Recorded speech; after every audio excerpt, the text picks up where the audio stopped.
Oi, aluno, tudo bem com você?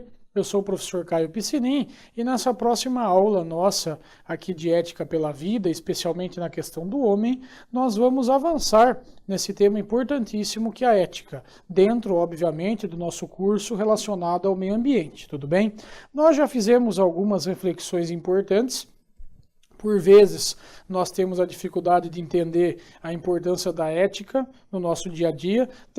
Na verdade, eu sempre reflito, não é a primeira vez que eu estou dando ética aqui no Residência, já dei aí um módulo específico com relação à ética, e agora dentro aqui de um outro curso, nós estamos destacando também. Então, eu sempre falo que a ética, por vezes, ela fica aí como uma irmã feia, vamos dizer assim, meio escondida. Ela é tão importante, é tão destacada, e mesmo assim, não dão importância devida, ou por vezes ela fica aí no meio de outros temas. Então, um dos módulos da gente destacar isso, um dos meios da gente destacar isso, é justamente ter um módulo específico sobre esse tema e sempre voltar à luz. Sempre é uma obrigação nossa, aí como docente e como instituição, trazer a ética para o nosso dia a dia, torná-la aí mais palpável, mais palatável para vocês alunos, tá bom?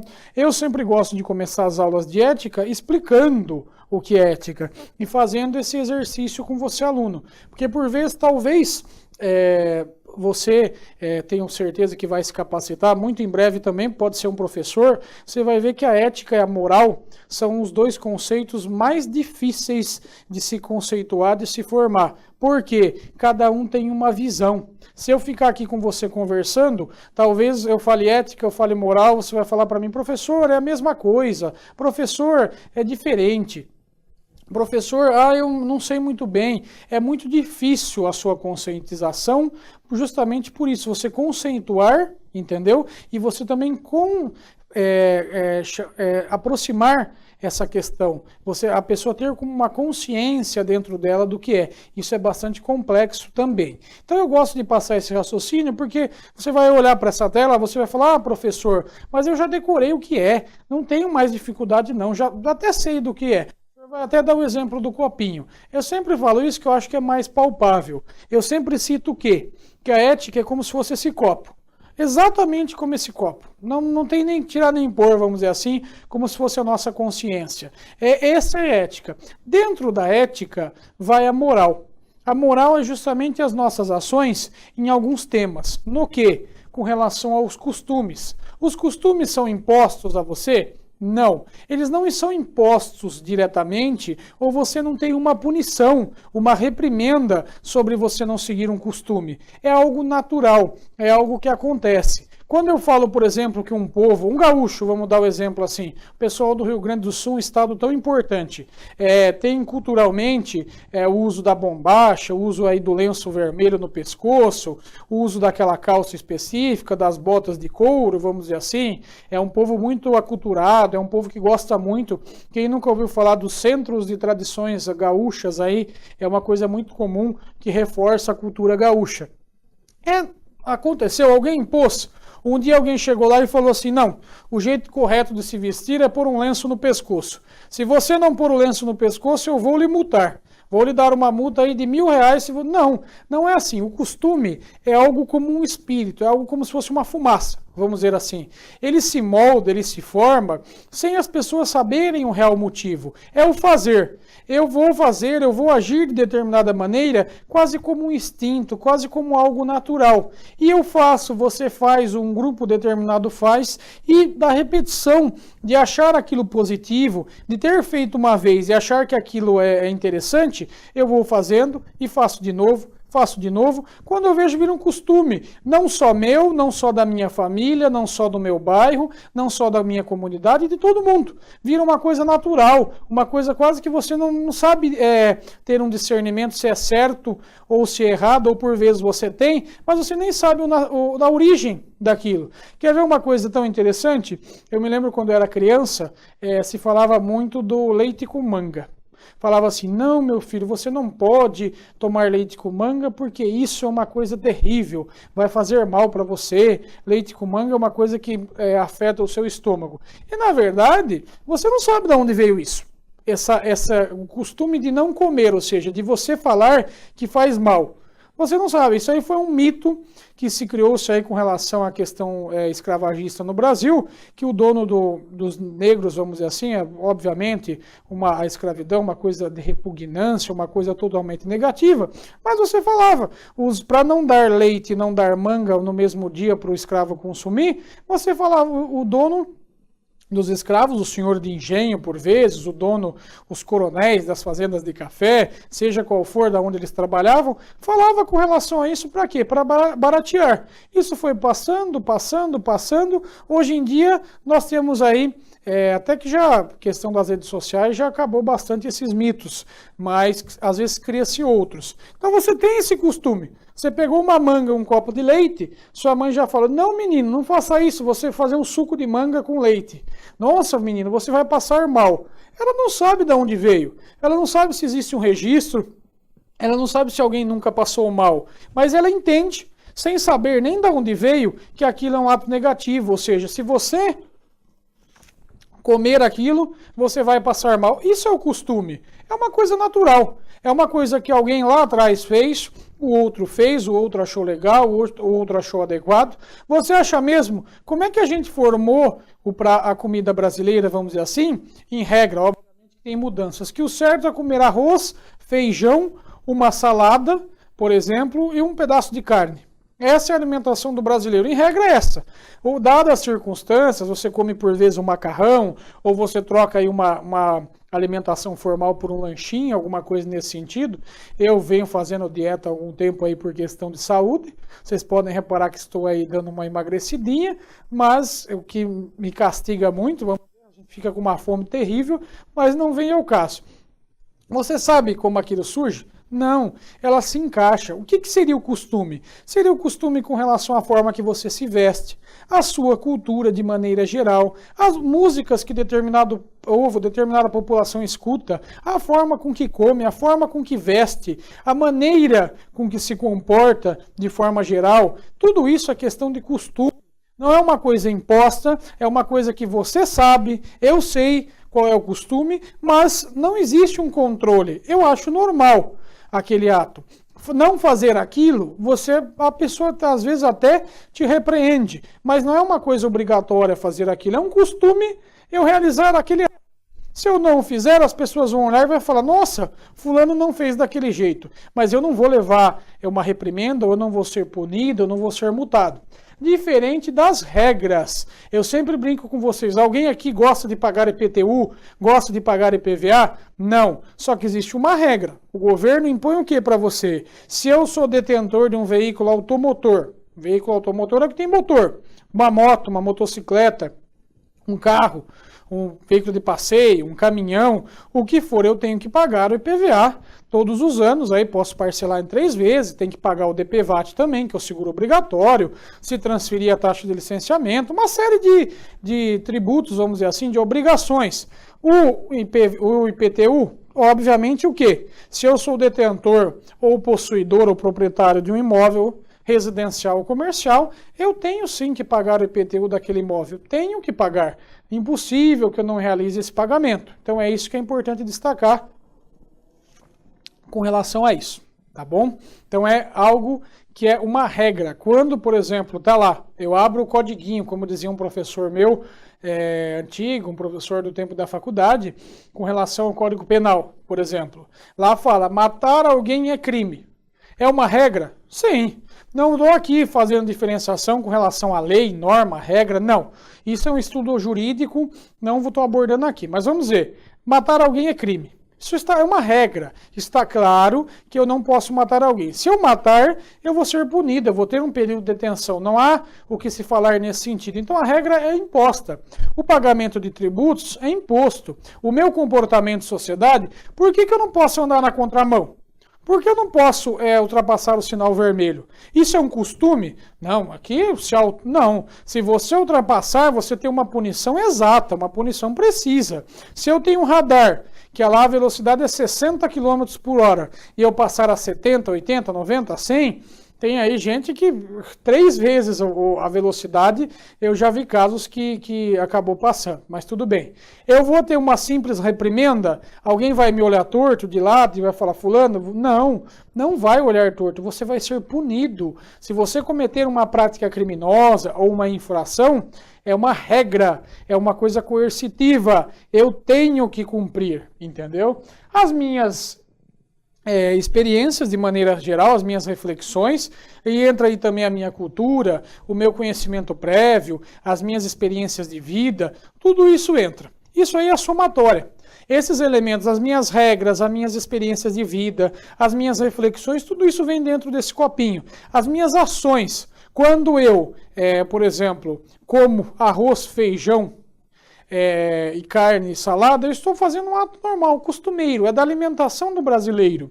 Quando eu não cometo um crime, por exemplo, não mato alguém, ou se mato alguém e sou punido, ou se ultrapasso um sinal de trânsito e sou punido, ou se não ultrapasso, eu estou cometendo um ato, uma questão moral. Quando eu faço as minhas reflexões pessoais, eu estou fazendo uma questão moral. A ética é a soma de tudo isso, como se a água fosse a moral, esses elementos de ação. E a minha reflexão é justamente a ética, ou seja, determina as suas ações voluntárias e pessoais em determinado ambiente. Quando eu respiro, eu estou fazendo um ato ético ou moral? Não, porque não é um ato voluntário, é um ato involuntário. Se eu fechar o nariz agora, fechar a boca, posso cair no chão aqui por não respirar. Mas não é um ato voluntário ou involuntário a respiração, ou eu vou mandar o meu corpo oxigenar o sangue na circulação, ou eu vou mandar o meu pulmão fazer aí o procedimento da questão da respiração. Não, são atos voluntários nesse sentido, tudo bem? Já a bioética, que também é importante a gente destacar, é o quê?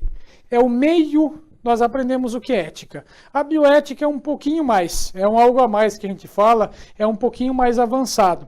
Ela diz respeito ao meio termo entre razão e emoção. Por vezes nós temos uma dificuldade de entender entre o técnico e entender entre a questão da moral. Então, o que a gente tem? A gente tem que o quê? A questão sentimental, a gente já acopla a questão moral. Então, vamos dizer assim, tem um debate muito grande. Eu já, por exemplo, trabalhei nas zoonoses aqui do meu município, quando ainda jovem, ainda não tinha nem me formado. E eu achava, antes de entrar, que a eutanásia era uma crueldade contra o animal. Aí eu aprendi que, por vezes, o animal não tem como, não tem mais jeito. Por vezes, o animal está em grande sofrimento. Por vezes, aí, vamos dizer assim, já tivemos casos naquela época, eu me lembro, apenas ajudava, apenas participava indiretamente, que o animal estava, às vezes, com metade do corpo sem circulação, ele já estava em apodrecimento, não tinha aí os seus órgãos em funcionamento, estômago, alguma coisa assim. Era uma situação muito lamentável. E eu aprendi que o quê? Eu não podia agir só com a emoção.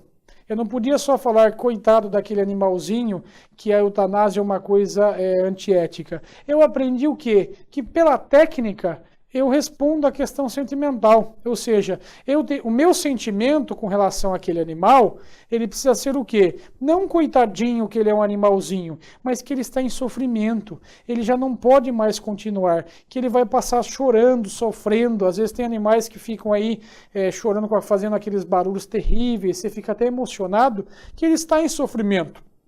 Em você, como medicinas, como a questão técnica, medicina veterinária, obviamente, você pode encerrar esse sofrimento, e aí entra no nosso conceito, depois a gente vai refletir sobre a eutanásia, estou dizendo com relação a animais em casos específicos, não que sou a favor em seres humanos, que fique bem claro nisso, dadas as suas circunstâncias, tá bom? O que eu quero falar com essa reflexão? A bioética é o caminho do meio. Ela mistura o quê? A responsabilidade, a legislação, o conhecimento técnico, o meu conhecimento sobre as consequências. Isso é a coluna da razão. Por exemplo, a razão jurídica, a razão médica humana ou médica veterinária, vamos dizer, o engenheiro ambiental, uma questão técnica de engenharia. Essa é a minha razão. Com relação à humanidade e emoção, o que eu tenho? Eu tenho o sentimento humano, eu tenho o sentimento de evoluir, o sentimento de cultura, o sentimento de auxiliar e não prejudicar. Eu tenho que ficar nessas duas linhas? Ou eu, professor, ou estou lá, ou estou aqui. Não. A bioética é o caminho do meio. exatamente a balança nesse meio termo. Esse exemplo tão triste, vamos dizer assim, mas que acontece no dia a dia. Por exemplo, com esse animalzinho que eu citei a vocês. Eu interpreto a questão da emoção, do sentimento, e eu mesclo com a questão ética, com a questão, com a questão da razão. Isso é a bioética. A bioética é o meio, é bioética. A ética do meio, a ética do meio ambiente, a ética justamente da vida, de entender que podem coabitar na mesma situação o tecnicismo, a razão e a emoção juntamente nessa balança, isso que é importante destacar. Nós temos os problemas atuais, que são os problemas éticos, que é a questão do consumismo, do centralismo, dos recursos ilimitados e do crescimento econômico e da supremacia. A nossa realidade que nós vivemos hoje, quando nós começamos a falar aí, que é o tema da nossa abordagem, já citei para vocês, a ética pela vida, é justamente esses são os grandes dilemas aqui, ainda tem mais alguns, mas vamos explicar essa primeira parte. O consumismo desenfreado. Eu não consumo por necessidade, eu consumo por gosto, eu consumo por mera vontade, eu consumo pelo consumir, pelo fazer, aquela coisinha aberta, aquela coisa sem base, sem estrutura. O centralismo, eu mando, você obedece. Eu não escuto a sua opinião, eu não sou democrático, eu falo e simplesmente você obedece. Os recursos são ilimitados e o que importa é o crescimento econômico, ou seja, a natureza, os rios, fauna e flora, os recursos vegetais e os animais, eles são inesgotáveis, eu posso, como é que dizia um professor, meu pau na máquina, posso fazer o que eu bem entender, não importo, deixa eu tocar o barco, não quero nem saber, problema não é meu, desce o sarrafo. Não, não é isso, pessoal, é a visão justamente de que sustentabilidade, eu posso conciliar desenvolvimento econômico com a questão do meio ambiente, não são inimigos. Eu posso fazer empreendimentos, eu posso construir um shopping, construir um parque, construir um estádio, preservando o meio ambiente. Quando eu analiso um rio, quando eu não deixo o indivíduo construir um loteamento, por exemplo, tivemos uma aula de mineração que eu destacava bem isso. Sempre tem aquelas pessoas que falam assim, professor, isso aí do meio ambiente é uma apurrinhação. Isso não tem importância. Daí o estudo da ética, porque vocês já pensaram a complexidade, por exemplo, de um loteamento? Estava aqui destacando numa das aulas, o quê?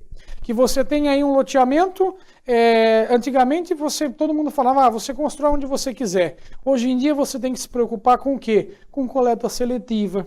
Onde está indo aquele lixo, se eu tenho um aterro sanitário, se o município contratou uma empresa para fazer o descarte do aterro sanitário, eu tenho que me preocupar com transporte coletivo, eu tenho que me preocupar com saúde, com educação, com assistência social, com segurança pública. Será que aquele loteamento chega a segurança pública lá? Eu tenho uma guarda civil municipal atuante, eu tenho uma polícia militar? Será? Será que o pai e a mãe de família, o menor vai abrir a sua torneirinha lá, vai sair água? Será que quando dar a descarga, o esgoto vai ficar ali numa poça, vai ser jogado no fundo da casa, ou ele vai para uma estação de recolhimento, depois ele vai ser tratado, depois ele vai ser jogado no meio ambiente, num local adequado, limpo? Será que eu vou ter isso nesse loteamento? Será que eu vou ter nomes de rua, eu vou ter sarjetas rebaixadas para os deficientes? Será? Será que eu vou ter tudo isso? Será que eu vou respeitar o meio ambiente? Eu vou deixar uma área lá para a construção de uma praça, de uma escola? Eu vou exigir contrapartida desse empreendimento?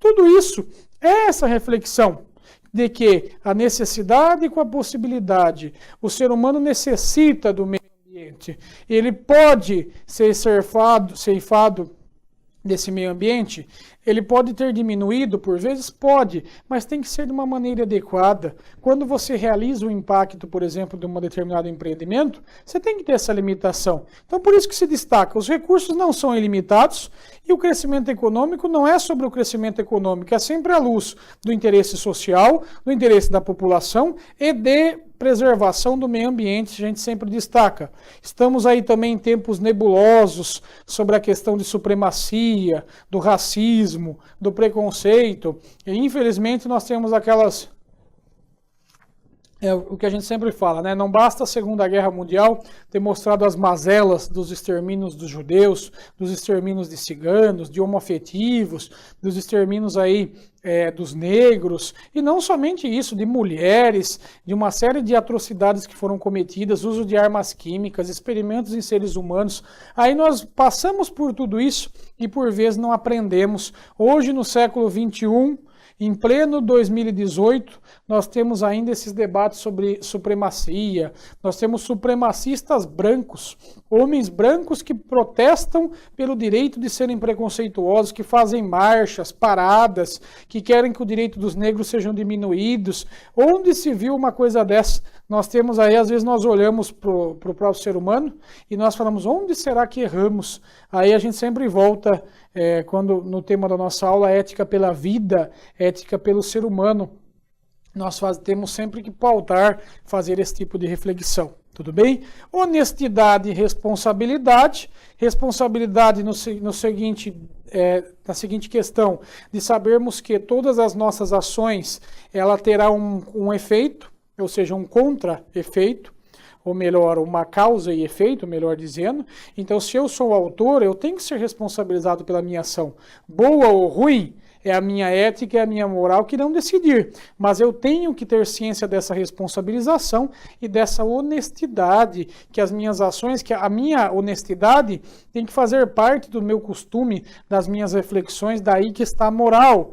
Ter conhecimento das coisas. Hoje em dia, por vezes, é bonito ser ignorante, é bonito não ter conhecimento. Não. Quando você vem aqui até a residência, você estuda, você faz um nível superior, você conclui, por vezes, o seu ensino fundamental, o seu ensino médio, ainda que fosse uma criança concluindo o seu ensino fundamental, propagar conhecimento é a regra, propagar ignorância não é positivo. Ações justas e zelosas e ter iniciativa. Não basta você olhar, refletir e ficar dormindo sobre a situação. Não, muito pelo contrário. Você tem que ter essa reflexão de ser ativo, de ser participativo. Sempre destaco para vocês, até minha frase ficou famosa aí dentro dos cursos da residência, sobre ser parte da solução e não parte do problema, ser propositivo e ser ativo.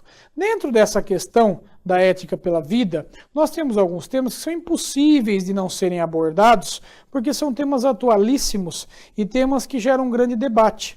É ofensivo falar sobre esses temas? Não. Nós temos que respeitar o debate. O debate sobre qualquer tema deve existir. O debate respeitoso, o debate que você não leva para o lado pessoal, você leva para questões técnicas, e nós temos que destacar o quê? Ah, professor, o senhor é contra ou a favor do aborto? Não estou aqui para falar isso. Eu estou aqui para expor um tema que diz respeito à questão humana, à questão do ser humano, e fazer com que você reflita. Uma das questões éticas, eu não falei para vocês que é justamente a reflexão, é o raciocinar sobre os meus costumes, as minhas regras e a minha vivência. Então eu lhe dou o tema, lhe dou argumentos contra e a favor, e você vai exercitar a sua ética e chegar à sua conclusão. Esse é o grande ponto de destaque, tudo bem? O aborto. Nós temos um debate onde é a origem da vida. Não dá para se falar aborto e majorar a questão ética. Por vezes, nós temos o indivíduo que é contra o aborto e nós temos o indivíduo que é a favor do aborto.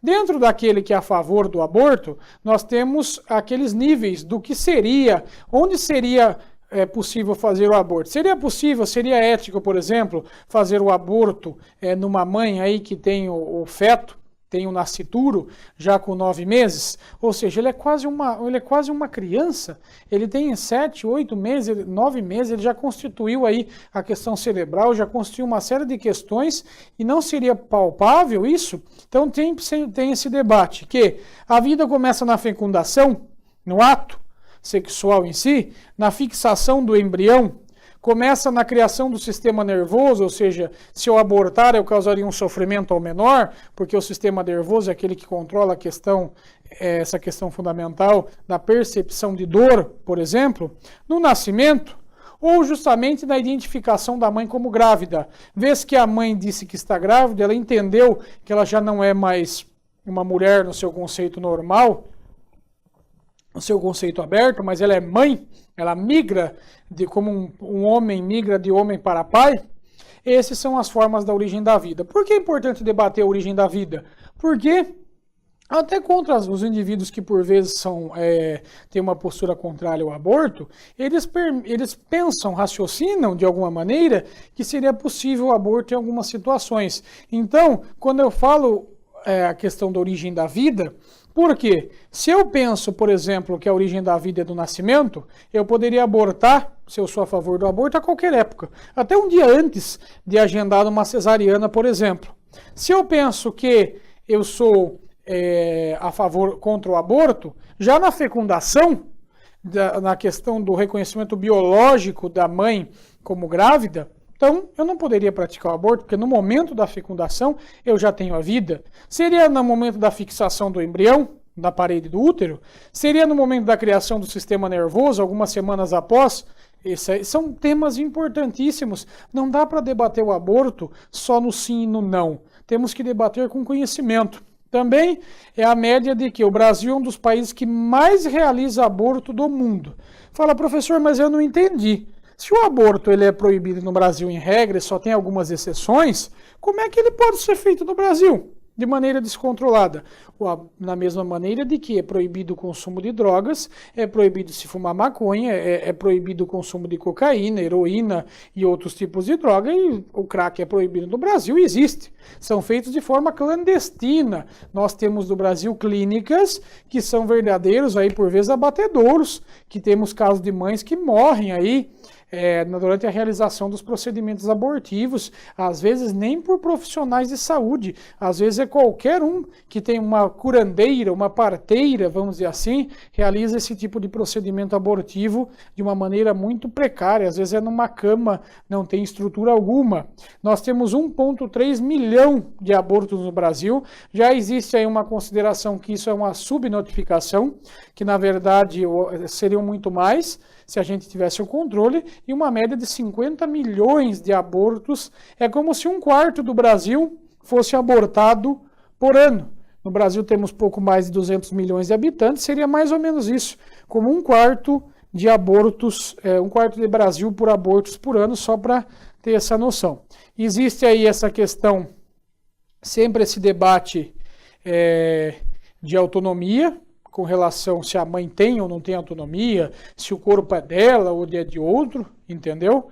Sobre aborto, que é justamente aborto e interrupção dessa gravidez, você tem essa interrupção e o procedimento de retirada dali do feto, do nascituro, entendeu? Temos alguns métodos, muitas pessoas, eu não vou mentir para vocês, quando vocês colocam no Google aí ou na sua ferramenta de pesquisa sobre aborto, você tem imagens muito fortes. O procedimento da curetagem, da cesariana, da pílula do dia seguinte, pílula do dia seguinte nem tanto.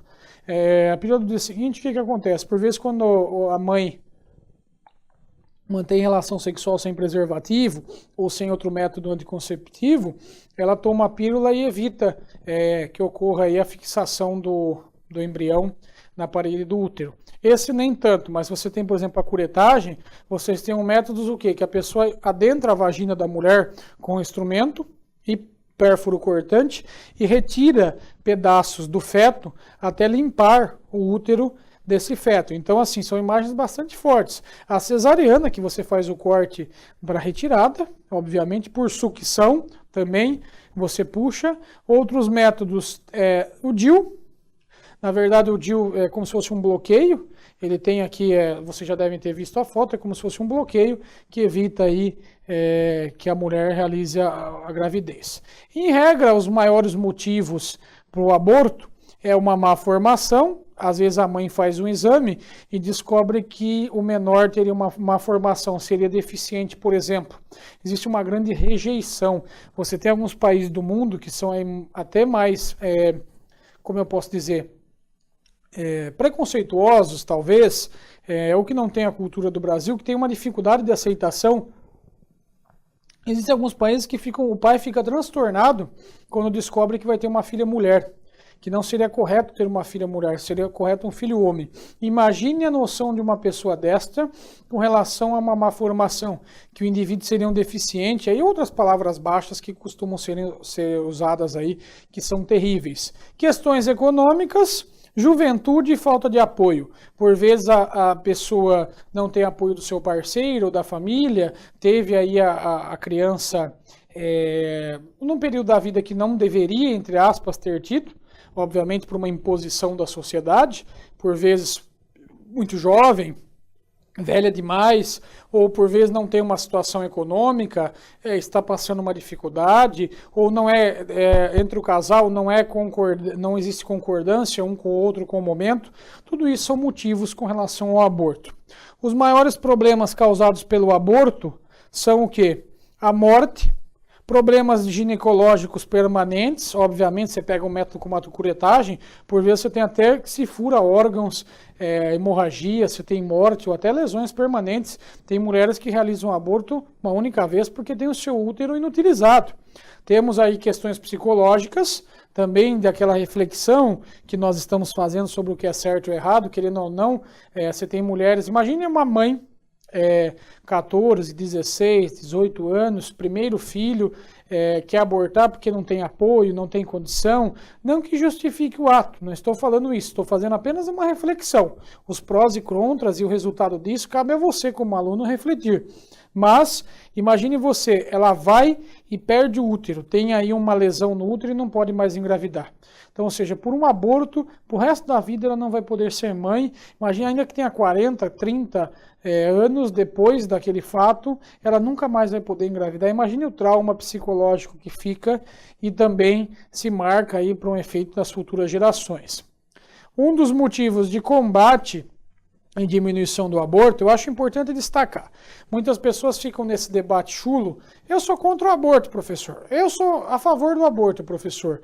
Talvez não seja melhor tomar medidas para evitar o aborto, ainda com o aborto legalizado, ou o aborto não legalizado, o aborto clandestino, ninguém tem que incentivar o aborto. O que você precisa incentivar? Você precisa incentivar a educação de qualidade, orientação sexual, prevenção e planejamento familiar. Tem algum problema de falar de sexo? Nenhum. Ninguém é criança.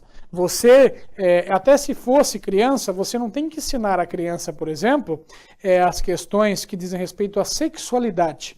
Você tem que ensinar o quê? Que na relação sexual você tem que usar preservativo. Você pode, por exemplo, ter doenças permanentes. A AIDS ainda é uma doença incurável no Brasil. Esse tipo de reflexão que você tem que fazer no seu estudo sobre o planejamento familiar, que se eu não tenho condições, se eu não tenho, marido e mulher não trabalham, estão desempregados, não posso ter filhos naquela situação.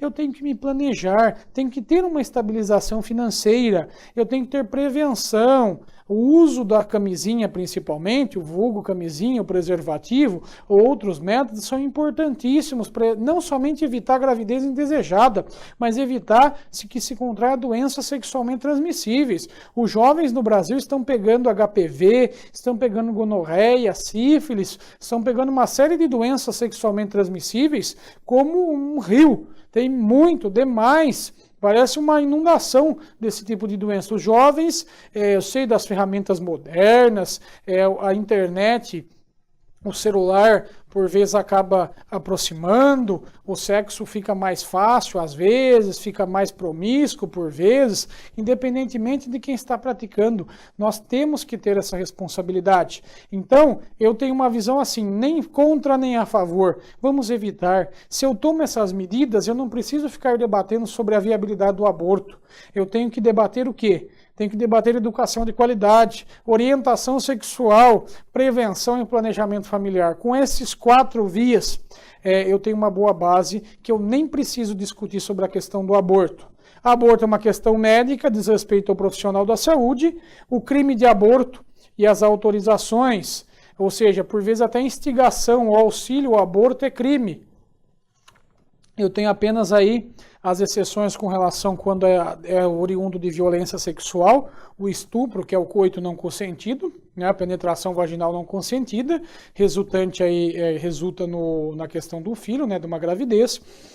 na questão que corre risco a mãe, ou uma decisão aí mais recente sobre os anencéfalos. Essa ainda está em debate, houve aí um posicionamento muito debatido, chamou uma motivação da sociedade. Se eu tenho que a criança nasce sem cérebro, eu poderia também, uma vez diagnosticado, realizar o aborto.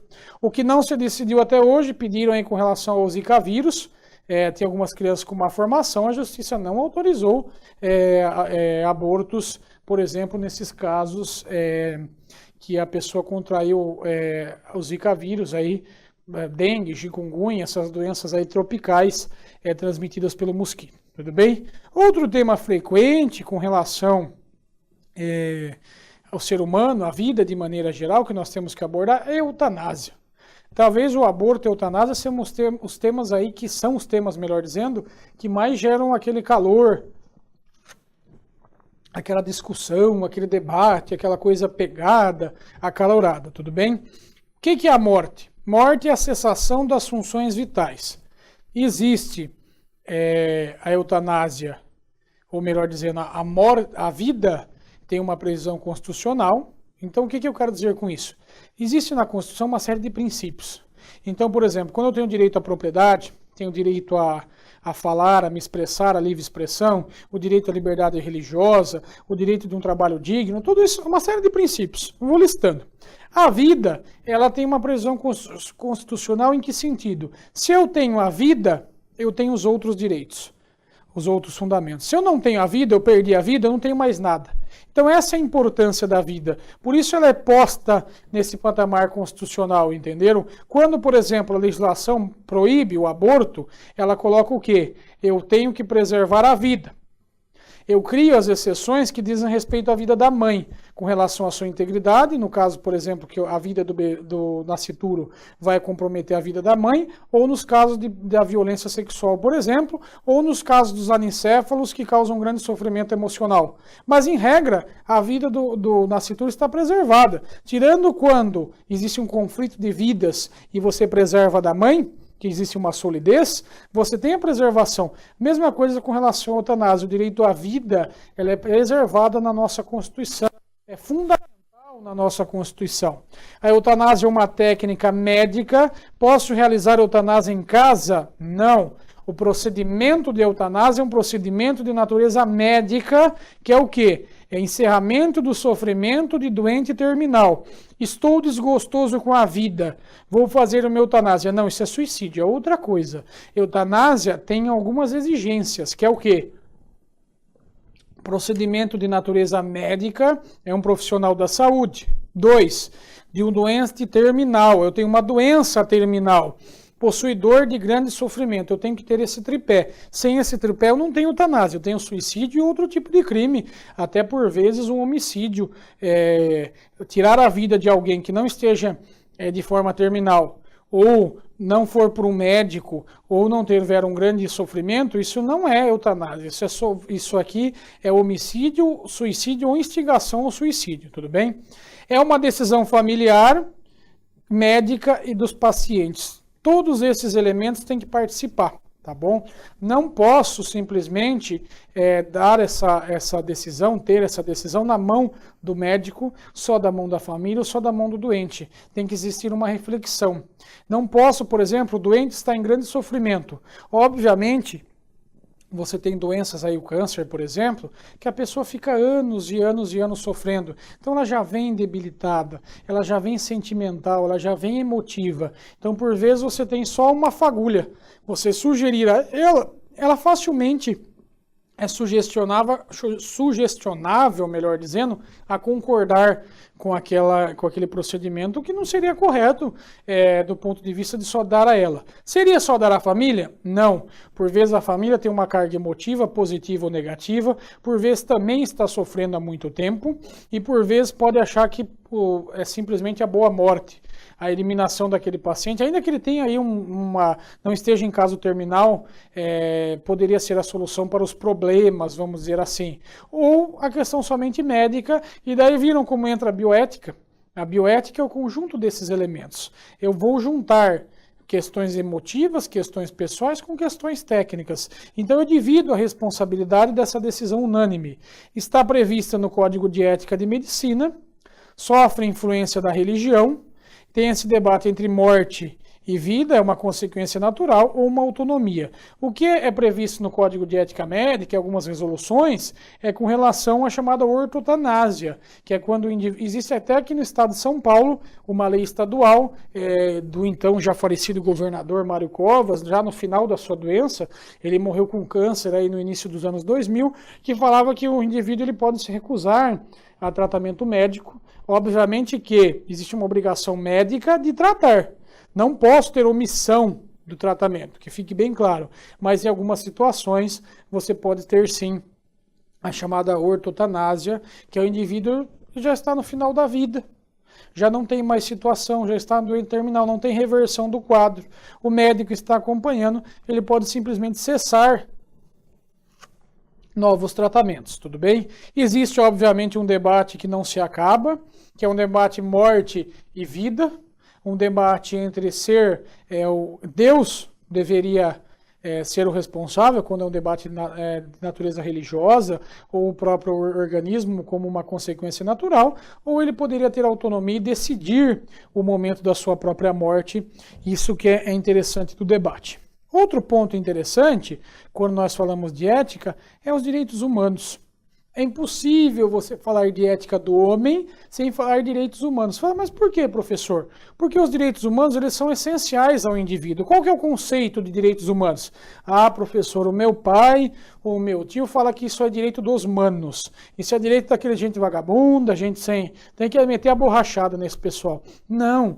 Os direitos humanos são todos os nossos direitos. O direito de ir e vir, o direito de você se expressar, o direito de criticar. Sabe aquela foto que você posta criticando o buraco na rua? Sabe aquela crítica que você faz ao prefeito, ao governador? O direito que você tenha um emprego e não seja tratado de forma violenta ou cruel? Ou se você for, exista a justiça para reparar esse dano? Para tentar reparar esse dano de alguma maneira? Tudo isso é extremamente importante e isso são direitos humanos. Esses são direitos humanos, entendeu? Esse conjunto de elementos, sim, é direitos humanos. Quando eu falo em trabalho, eu falo em saúde, eu falo em educação, eu falo em ser condenado apenas após o trânsito em julgado, a presunção de inocência, fazer só aquilo que está previsto em lei, ou que a lei me autorize a fazer, tudo isso são elementos de um Estado de Direito baseado nos direitos humanos.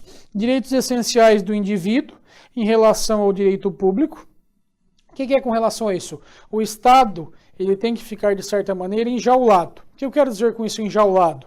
O Estado não é livre à torta e à direita para me pressionar, para me prender. Não, ele tem regras. O Estado absolutista, por exemplo, o rei Sol, os reis franceses, ou até outros reis também portugueses, tivemos muitos reis aí, ou imperadores, que foram chamados absolutistas. O que é o absolutismo? O Estado sou eu. O presidente, o prefeito, o governador, o Estado, ele? Não. O Estado tem instituições, o Estado tem poder legislativo, executivo e judiciário.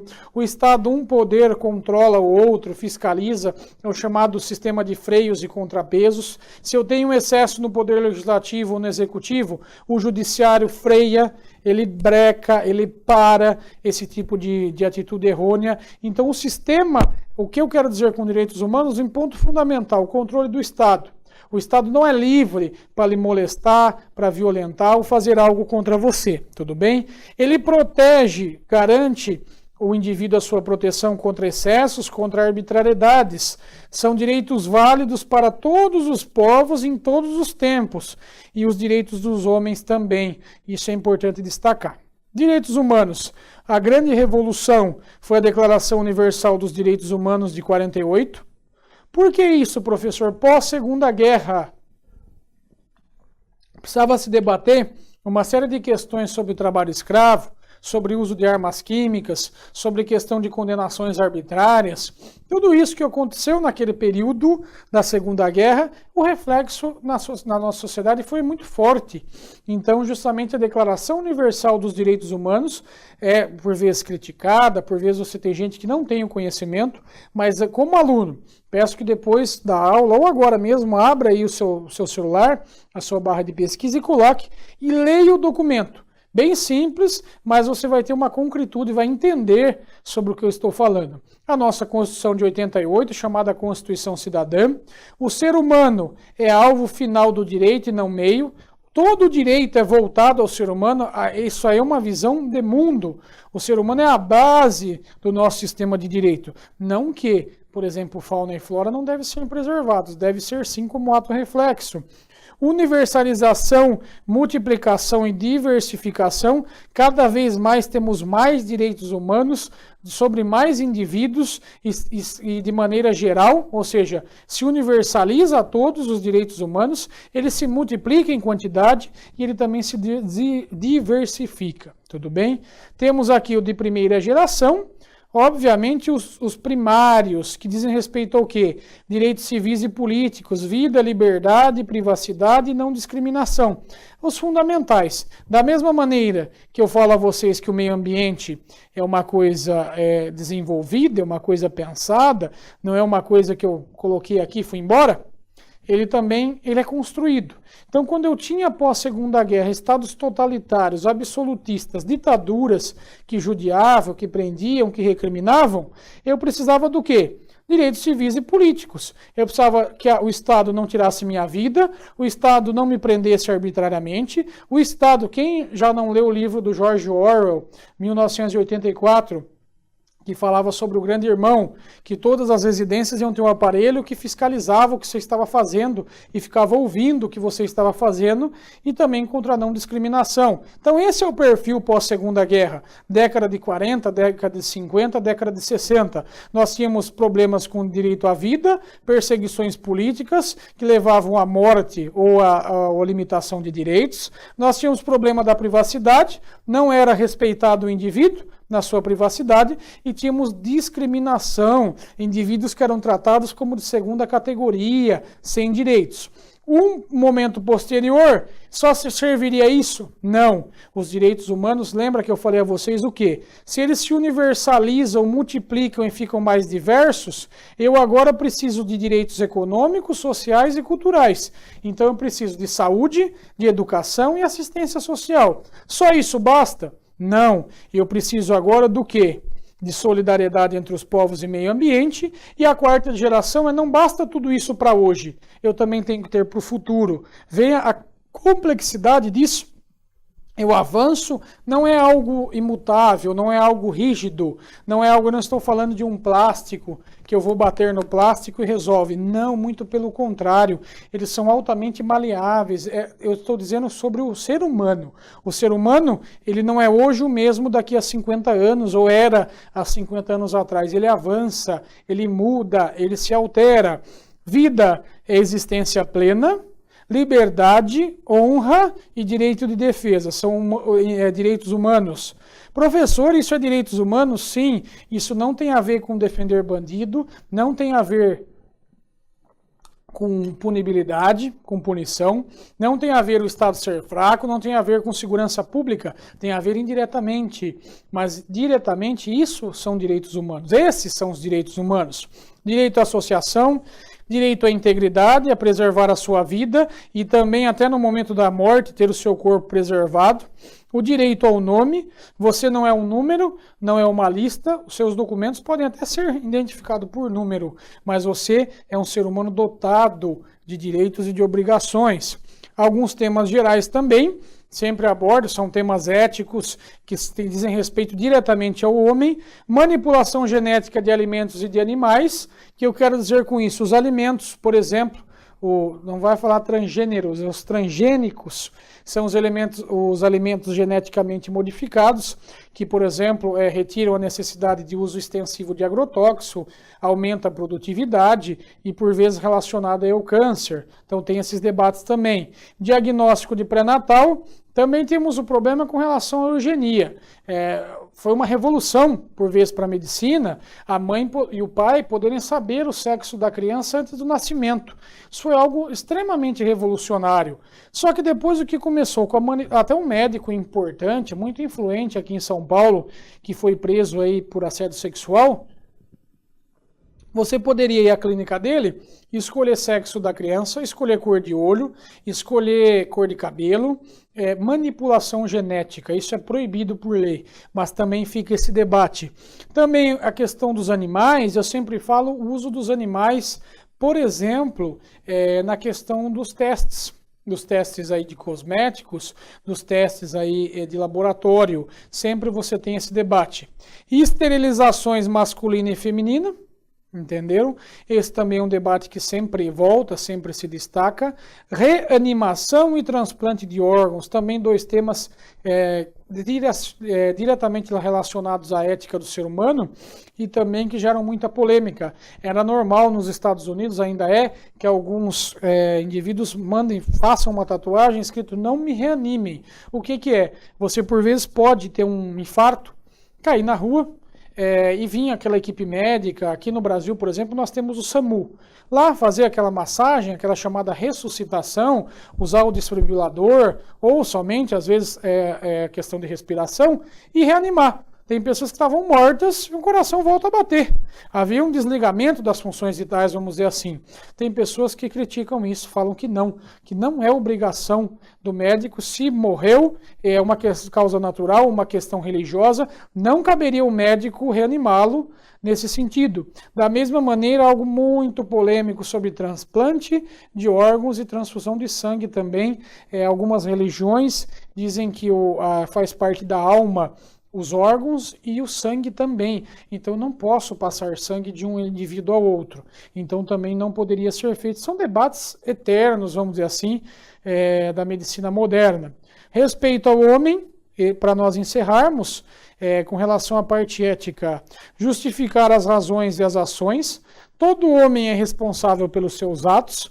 Autoridade hierárquica, ou seja, ele pode ser repreendido pela própria sociedade ou pelo próprio Estado, e uma punição pelo mal feito. Ou seja, o homem sempre vai fazer essa reflexão: se eu tive uma determinada ação, o porquê eu vou fazer aquela ação? Por que eu devo fazer? Por que eu não devo? Porque eu posso ser punido. E por quem? Por essa autoridade social, seja ele o Estado ou a própria sociedade, posso ter aí um confronto, uma punição pelo meu fato. Todo homem é responsável. Primeira coisa que eu falei lá em cima para vocês, que o quê? Eu tenho que criar essa noção de responsabilidade, de causa e efeito. Eu fiz o quê? Eu usei os meus costumes, eu usei a minha reflexão pessoal, minhas experiências de vida, usei a regra, cometi determinado ato moral, ou para mim, para a minha pessoa era moral e para a sociedade não era moral, dependendo da situação, devo ser responsabilizado por ele. E também a questão de justificar. Eu sou responsável e também eu tenho que me justificar pelos aqueles atos que eu cometo. Tudo bem, pessoal? Agradeço a atenção. É uma aula muito pensante, uma aula muito de debate. Quando sempre eu volto aqui no título da nossa aula e eu digo respeito justamente à ética pela vida, a ética do homem, fiz questão de destacar aqui, eu estou falando do quê? Desses assuntos são intrínsecos, são relacionados, são os debates éticos do nosso tempo, no nosso tempo moderno, tudo bem? Fica o meu WhatsApp, fica o meu e-mail, o meu Facebook, podem mandar mensagem, é importante essa troca, essa interação, tá bom? Meu grande abraço a você, fico lhe aguardando aí também numa próxima aula, tenho certeza que esta foi muito positiva. Muito obrigado.